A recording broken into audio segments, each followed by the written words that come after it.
massive welcome back to the Fake Kitchen with myself, Gregory Dee. And before we go any further, if you could just hit that like and subscribe button, that'd be bangy bang. So today we're here to answer that question: beer battered fish or batter made with soda water? Which one is the best? If you're planning to try this at home, be sure to get some fresh haddock or cod from your local fishmongers. It's all about fresh fish. You can't use frozen fish for this recipe. I managed to get down to the local dock and grab a couple of haddock fillets. There's nothing quite like it. How you doing, mate? Can I get 5 spoons of haddock, please? Cheers, man. 582. Cheers, brother. Thank you. Cheers. See you soon, bro. There we go.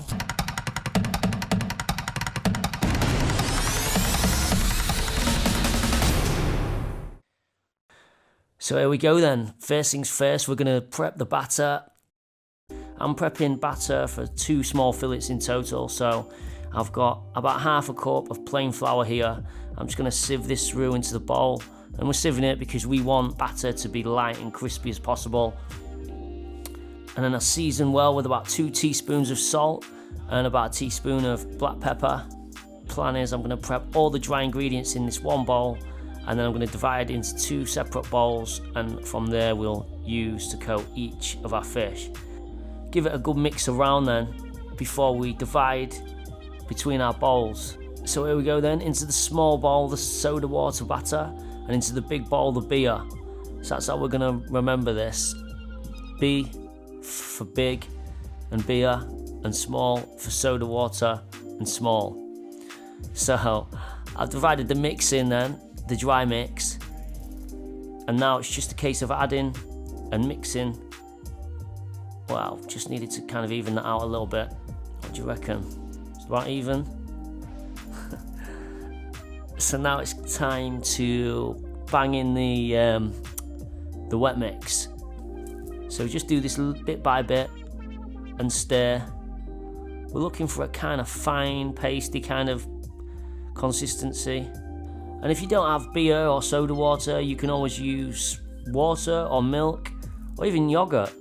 So you can mix it up how you like. And as far as the flour goes, if you don't have plain flour, you can always use self-raising flour or rice flour. So this is such a versatile recipe. You see that consistency is like kind of paste-like. It's not too thick, not too thin. You've got to bear in mind as well, we're going to put this to rest and it is going to get slightly thicker in the fridge. So it's all about just judging it. Kind of depends on how you want your batter as well. If you want a light crispy batter, obviously a little bit thinner but not too thin. And if you like it a bit thicker, then obviously a bit thicker but not too thick, because there's nothing worse than doughy batter. We do not want that. So as soon as that's sorted, if at any point as well you feel that you've kind of overdone it and gone a bit too thin, you can always sift a bit more flour in or add a bit more liquid. So get that sorted, get those done, and put that to rest, this batter to rest in the fridge. You want to be leaving this, an hour or so if you can. Overnight's great. The general idea is the longer you leave it, the crispier the batter will be. I'm going to leave this about an hour or 2, it should be fine. So next thing, we pull our fish straight from the fridge. 2 nice fillets of haddock there. I'm going to leave the skin on because I like the skin, but if you want to take the skin off, then now's a good time to do it. Then I'm going to pat this down to get rid of as much moisture as possible, because if the fish is wet when the batter goes on, it's not going to stick very well. And for that reason, I'm going to season with some salt, because that really does help to draw out the moisture. Once I've done that, I'm going to pop that fish back in the fridge then. There's no better potatoes for chips than the good old Mari peas. Get some Mari peas in. So I'm just going to peel these. I'm sure everyone's aware of how you peel a potato. I've got 3 potatoes here. They've been washed. And then we're just going to slice these into chips. And take your time on your chips. It's worth just taking a little bit of time to get them to the right width. This is how I do it. I just cut down until I can't anymore. Turn, cut down again. And then just go over each segment and just chop into the right width chips. invest in your chips. They'll come back later on, and when you're eating them, they'll be thanking you. Each one of them will be like, yo, thanks for cutting me into this shape. I really appreciate it, and you'll appreciate it as well. It'll be like one of these mutual things going on. It's amazing. So yeah, chips then into a pan, and we're going to blanch these chips off. Give it a good 15 minutes in with some boiling water, and it's all about just cooking them through just to the point where they're not going to fall apart, but they're quite well cooked. It's all about gauging it and just being patient, not too much, just so they're ready for the fryer. So meanwhile, I'm just going to get these peas on, these mushy peas, and to be honest, I did let myself down with these kind of canned peas. Like, they look a bit too green for me. I do like getting my own peas and doing it properly, but seeing as today's episode's all about the fish, I can kind of give myself a pass. If you are making your own peas though, the way I like to do it is add some vinegar, add some sugar as well. I do like a bit of sugar on my peas, I like that sweetness. And then as soon as the chips are ready, bring them out and pop them into a colander and just allow them to drain. And you should be able to do this with no problems really, but if you've cooked them to the point at which they kind of just past this, you might have to be a bit more careful because they'll be a lot more fragile. I've kind of got them just right where we can kind of toss them in, no problem. But just be careful because they will fall apart if you don't look after them. So first we're going to cook the chips, and if you've got a chip fryer, by all means get it out. But I don't have one, so I'm going to cook the fish and the chips in the same pan. So I'm just going to warm this oil up. I'm using vegetable oil. It was the only oil I could get my hands on, but you can use sunflower oil or even beef dripping if you can get hold of it. When you're filling this pan up as well, make sure you don't go any further than just over a quarter full, maybe up to a third, because once you put the chips in, that oil is going to rise. So bring that oil up to heat then, and you can kind of gauge the oil by dropping a little bit of chip in. See that bit sizzling away there that I've just dropped in? We know that's ready for the chips. It's handy to have a thermometer here, because we bring it up to 130, but I don't have one. I've never really used one, so I just kind of go by eye. But just be very careful when you put these chips in. There we go. And you see it's bubbling up, and that's why we don't want too much oil in there, because if we'd have had too much oil in there, we'd have been in trouble. So yeah, just pop those chips in, and to be honest, this is a bit high, so I'm going to turn it down. That's more like it, a nice tick over steady fizz. So once we've got the chips to the right colour then, pop them on a grill or something like that so they can drip, and pop them in the oven just to keep them warm on like gas mark 1 or 2. Then it's time to take the fish out from the fridge. Make sure it's completely dry. We're going to sieve some flour over that now just to remove any further moisture and allow the batter to stick. So when you're flouring this fish, just make sure you remove any flour before you dip them in the batter, because you don't want any big lumps in your batter. So there's no excess flour before you go in to your batter mix. And then before you drop it in the pan, hold it up in your hand for 2 or 3 seconds just to allow any runs to come off, and then into the pan and drop it away from you. Once you've teased it in slowly, and drop it away from you so there's no splashing towards you. So the fish goes in then, and what will happen is it'll probably stick to the bottom.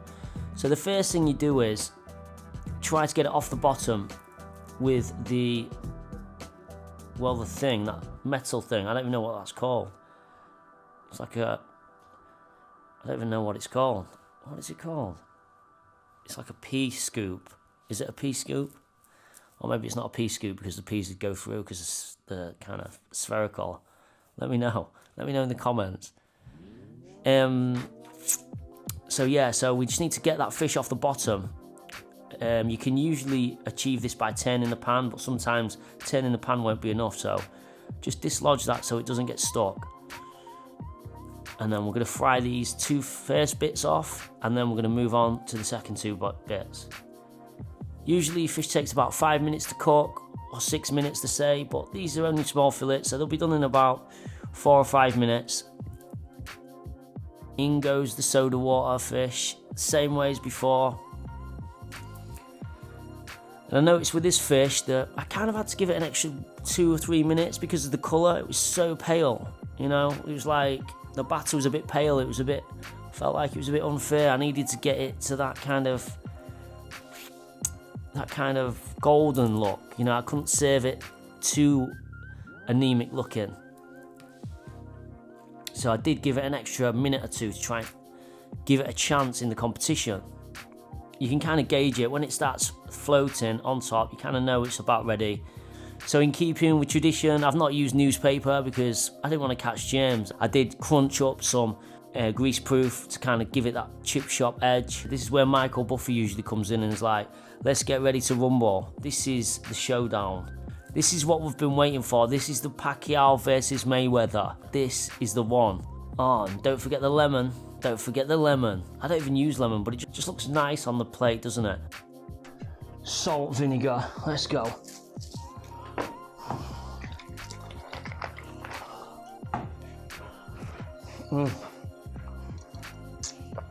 Let's jump in.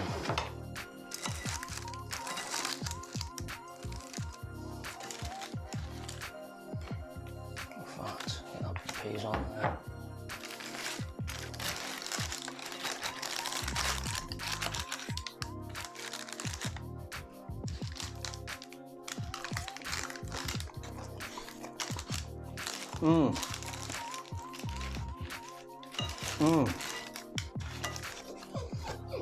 And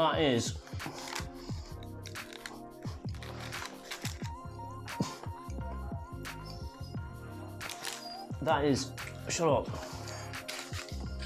That is unbelievable. Look at that. Look how light and crispy that batter is.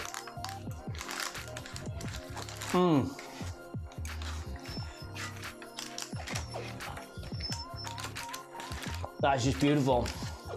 Now, now for the next one.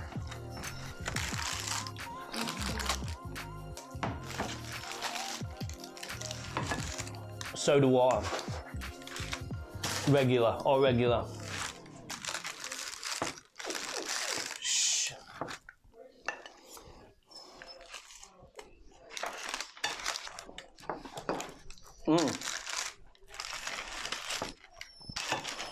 That is bang on as well. I'd say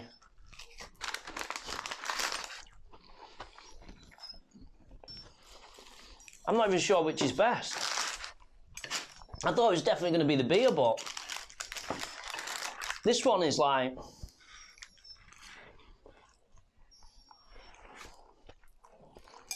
give me a bit more of that one.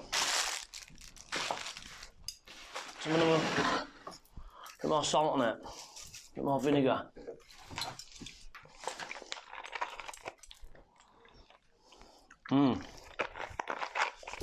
I'm not even sure which one's better, you know.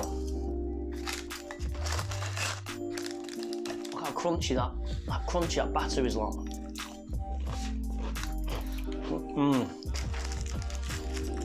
So light and crispy. I think,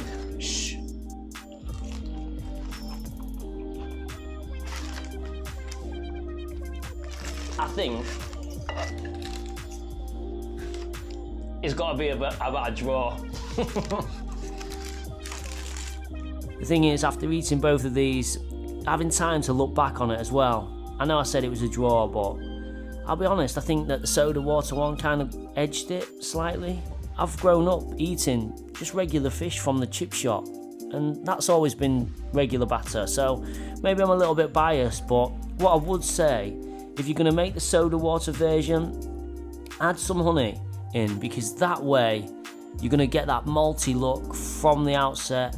You're not going to have to leave it in the pan like I did. But if you like this video, don't forget to subscribe and hit that like button. I look forward to seeing you guys on the next one.